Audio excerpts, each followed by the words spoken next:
You have been told, your whole life, that a detached house in Canada is something you save 15 years for. That rule feels like gravity. It is not. It is local. Right now, on Centris, the Quebec listing system that most English-speaking Canadians never open, there is a detached house with 2,640 square feet of living space, built in 2018, listed at 99,000 Canadian dollars. Read that again. A nearly new house, bigger than most suburban builds, for less than many families spend on a single renovation. Nobody's marketing these places to you, because there is no commission worth chasing at these prices, and no developer running ads for towns that are emptying. Every listing here is real. Every Centris number was checked in July 2026. 8 Quebec towns, counted down by price, from just under $100,000 to $69,000. And yes, the catches come with every single one, because the catch is the explanation. The cheapest house waits at the end, in a town that was built for a mine that no longer exists. Why does nobody tell you about rural Quebec? Language is part of it. These listings live on Centris in French, outside the Realtor.ca world most Canadians scroll. Geography is the rest. The Abitibi region hangs near the Ontario border, 8 hours from Montreal, and the Gaspé Peninsula points into the Gulf of St. Lawrence, like a finger nobody follows to the tip. In between, the 2021 census from Statistics Canada tells one repeating story: small towns getting smaller. That is the machine that makes a house cost less than a truck. The question that will follow us through all 8 towns is uncomfortable and worth asking. When a real house costs this little, is the market wrong about the place, or does the market know something you don't? Start with the listing that breaks people's brains. Taschereau, Abitibi Témiscaming, 898 residents at the 2021 census. On Centris, checked in July 2026, a detached 2-story house, 2,640 square feet of living area, on a 14,645 square foot lot, built in 2018, $99,000. That is not a misprint and not a shack. That is a house younger than most phones people are still paying off, with more floor space than 2 average condos stacked together, and it is more house than most Toronto buyers will ever own, at the price of a parking garage membership. So what is Taschereau? A railway town. In 1913, the National Transcontinental Railway reached this stretch of Abitibi, and the settlement grew along the corridor, the way half of northern Canada did. First the tracks, then the station, then the streets, then the church, in that order and for that reason. The transcontinental dream was that trains would fill these towns with settlers and freight forever. The railway era faded, the dream got quietly filed away, and the census keeps score of what followed. 898 people at the last count, down 6.7% from 2016. Think about what 6.7% means in a town this size. Roughly 1 household gone from every block in 5 years, with no disaster to blame. The town is not collapsing. It is thinning, quietly, the way places do when the reason they were founded stops being a reason. Now the reality check. A big house at a small price in Abitibi means your money buys space, not options. Services are thin, winters are long and genuinely hard, and the nearest real employment markets are a serious drive away. Heating 2,600 square feet through an Abitibi winter is its own line item, and the buyer pool up here is so shallow that whatever you pay, you should assume you are the last buyer for a while. Who is this for? Someone with remote income or a pension, who wants square footage and silence, and can handle a northern January that starts in November. Who is it not for? Anyone who needs a hospital, a school with options, or a social life within walking distance. On the edge of town, the rail corridor still runs straight through the trees. The reason everything here exists, carrying freight past houses it no longer fills. On the north coast of the Gaspé Peninsula, there is a municipality of 157 people. Not 1,500, 157. And once a year, this dot on the coast becomes one of the best-known places in French-speaking music, the Festival en Chanson de Petite-Vallée, a song festival with a reputation wildly out of proportion to the size of the town hosting it. Careers have been launched from this shoreline. Artists come, crowds come. For 1 week, the village punches so far above its weight that the weight becomes invisible. Then the festival ends, and Petite-Vallée returns to a population that would not fill a movie theatre on a coast where the next census, down 7.6% from the last one, is already righting itself. The Centris listing here, checked in July 2026, is a detached bungalow from 1993, 1,600 square feet, on a 34,390 square foot lot, with the sea practically at the end of it, listed at $99,700. On paper, that is a coastal property with almost an acre of land for under 6 figures, the kind of line that would cause a bidding war anywhere within commuting distance of a city. But here's the thing, and the listing says it plainly. The building is flagged as being converted, which means work, permits, and money before it is truly a home. This is not a turnkey story. It is a project on the coast, in a municipality incorporated back in 1926 that has lost 7.6% of its people since 2016, and where the word contractor is a calendar problem before it is a cost problem. The honest math of Petite-Vallée is the math of every tiny coastal place. The buyer pool is nearly non-existent, so prices stay low, and whatever you buy, you should plan to keep, because reselling in a village of 157 is measured in years, not weeks. Conversion work on the coast has its own rules too. Contractors are few, seasons are short, and the sea audits every roof and window twice a year. Who is this for? A musician? A writer? Anyone who wants the Gulf of St. Lawrence outside the window, a workshop-sized project to shape with their own hands, and one glorious festival week a year. Who is it not for? Anyone on a tight renovation budget, or anyone who mistakes a coastal July for a coastal February, because the winter coast is a long grey conversation with yourself. When the festival lights come down, the stage equipment leaves town on trailers, and the village watches its own population sign flip back to being an overstatement. 2 towns in, and the pattern looks simple. Remote equals cheap. The next place complicates it.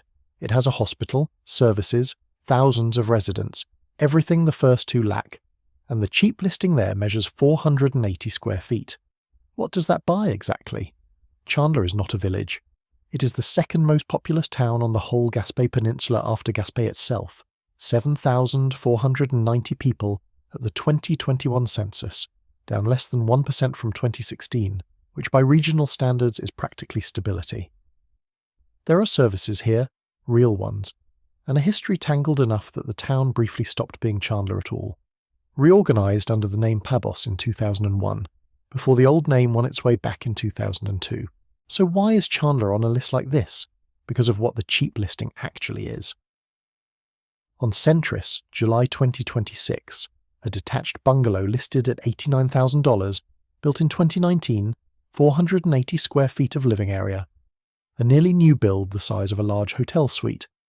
The twist is the land underneath it, 448,573 square feet of lot. Run that past yourself once more, because the ratio is the whole story, a building you can cross in 8 steps, sitting on roughly 10 acres of Gaspésie for less than $90,000. In most of Canada, the land alone at that size, anywhere near a service town, would be the expensive part. Here the land is practically the free gift with purchase, not a family house, a foothold. The reality check writes itself. 480 square feet is one open room with ambitions, and a lot that size means maintenance, brush, snow, and distance, every season, forever.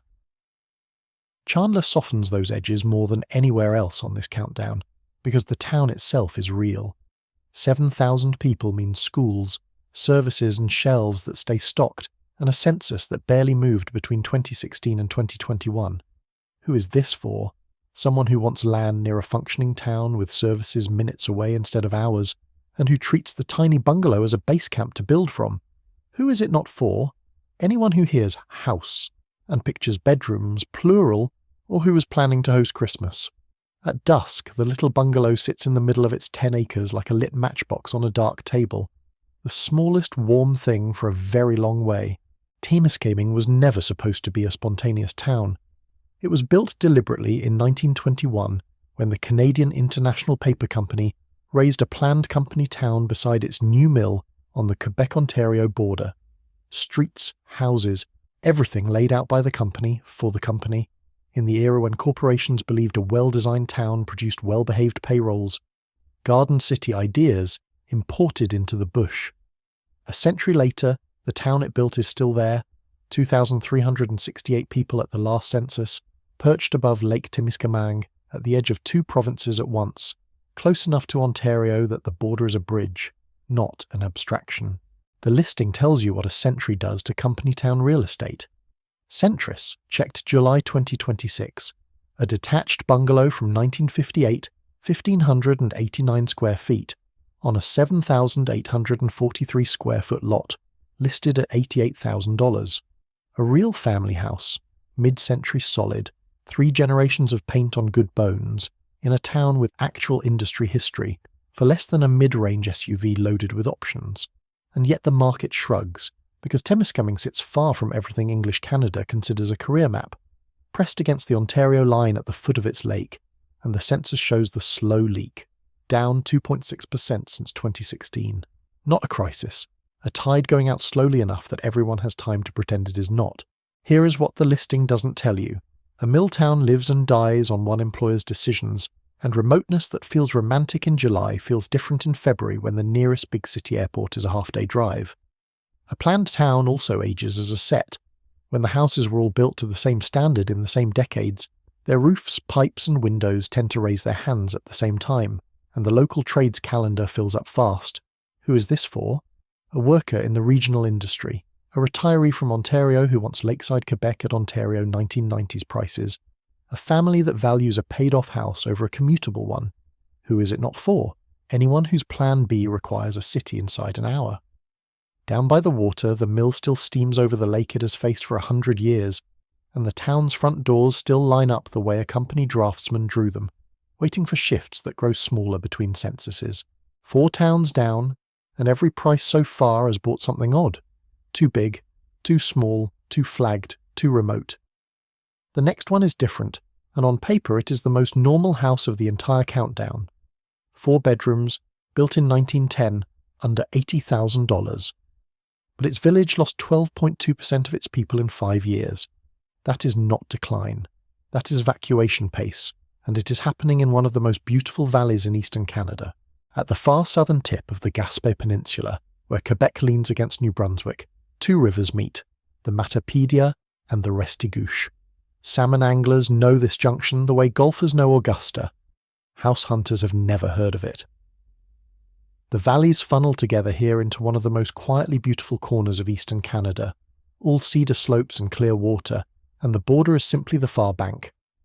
The village of Matapédia sits exactly there, 566 people at the 2021 census, a municipality since 1905, and shrinking faster than almost anywhere on this countdown.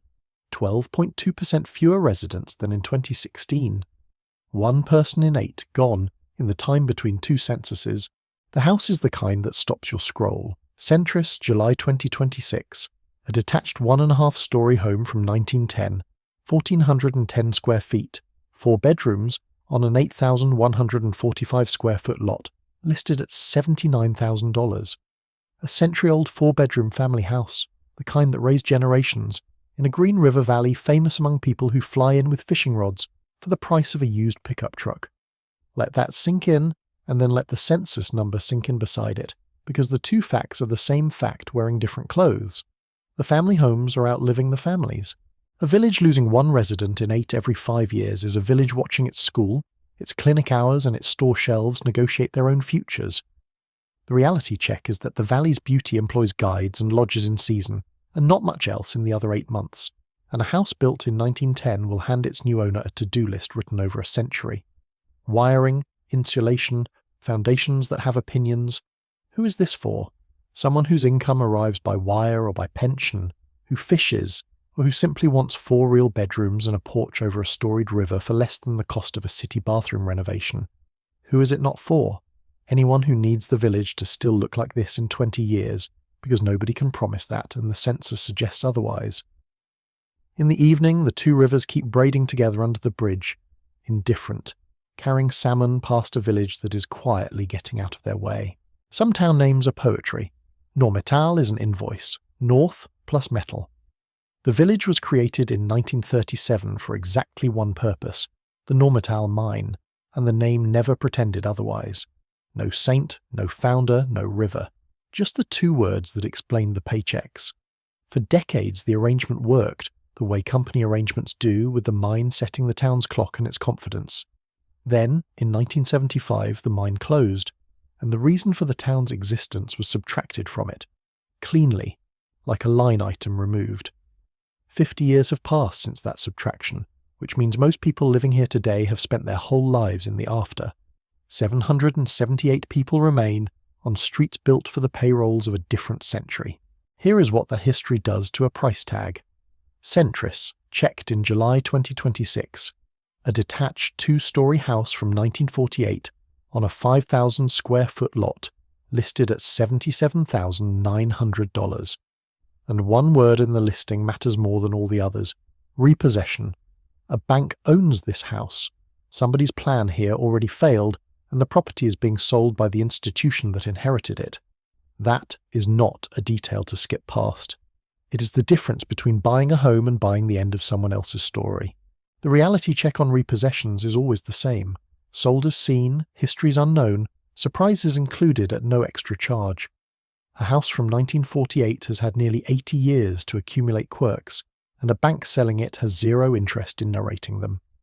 And the town around it offers mining-era bones with post-mining prospects, which is a polite way of saying the economy left and the building stayed. Who is this for?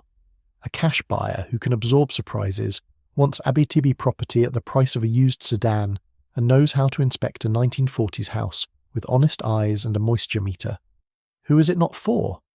First-time buyers stretching to their limit in a place with no economic cushion under them. On the old town site, the mine's absence is the biggest landmark, a gap in the landscape that everything else still points toward. 50 years after the last shift went home, the next listing goes one step stranger. It is not being sold by a bank, and not by its owner either.